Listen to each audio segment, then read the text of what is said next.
তুমি এটা কি করছো জিয়ান? কি খুলছো?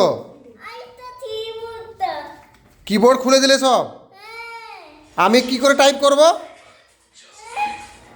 আমি কি করে টাইপ করব? কাণ্ড দেখো জিয়ানের। আমার কিবোর্ড ডিউটি থেকে আসার পরে যখন আমি দেখি আমার কিবোর্ড ডাল ডাল করে সব কিবোর্ডের ইয়েগুলো খুলে এর ভিতরে রেখেছি। পারা যাবে? শয়তানকে নিয়ে পারা যাবে? এই শয়তানকে নিয়ে পারা যাবে?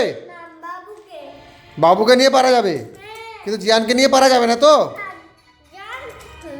জিয়ানকে নিয়ে পারা যাবে না? তা আমি এখন টাইপ করব কি করে? আমি টাইপ করব কি করে? আরে আমি টাইপ করব কি করে?